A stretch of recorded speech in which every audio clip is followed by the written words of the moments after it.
नमस्कार मित्रमैत्रिणींनो, स्वागत आहे तुमचं सातारची मागचवाली ताई या चॅनलवर. मित्रांनो, आज बोलताना शब्द फुटत नाही आणि मन सुन्न झाले. मित्रांनो, ज्या वयात हातामध्ये खेळणी असायला हवेत, ज्या वयात शाळेचं दप्तर घेऊन आनंदाने घरी परतायचं असतं, त्या 11 वर्षाच्या चिमुकलीच्या नशिबात आज हॉस्पिटलचा बेड आणि वेदना आल्यात. अहिल्यानगर जिल्ह्यातील संगमनेरमध्ये जे घडलं ते ऐकून कोणत्याही बापाचं काळजाचं पाणी होईल आणि आईच्या डोळ्यात पाणी येईल.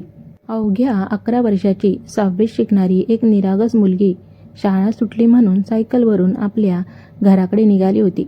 वाटेत एक नराधमाने तिला पत्ता विचारण्याच्या बहाण्याने तिला थांबवलं. जाधवांचं घर कुठं आहे असं विचारलं आणि एका बाटलीचा वास घ्यायला सांगितला. त्या माऊलीने नकार दिला म्हणून त्या नराधमाने तिच्या चेहऱ्यावर ॲसिड फेकलं.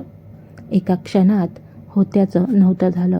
त्या चिमुकलीचं आयुष्य, तिचं हसणं खेळणं त्या ॲसिडच्या आगीत होरपळून निघालं. मित्रांनो, आज ती मुलगी लोणीच्या रुग्णालयात मृत्यूशी झुंज देते. तिचे वडील म्हणतात, माझी मुलगी अत्यंत शांत आहे, तिचं कोणाशीही भांडण नाही.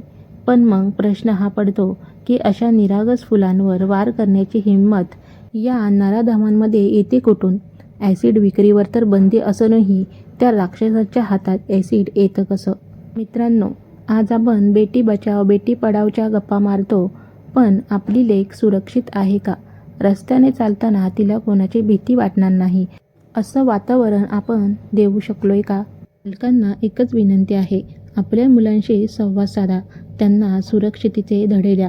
आणि प्रशासनाला एकच विनंती आहे, अशा नराधमांना अशी शिक्षा व्हावी की पुन्हा कोणाचं नाव घेतानाही त्यांचा थरकाप उडाला पाहिजे.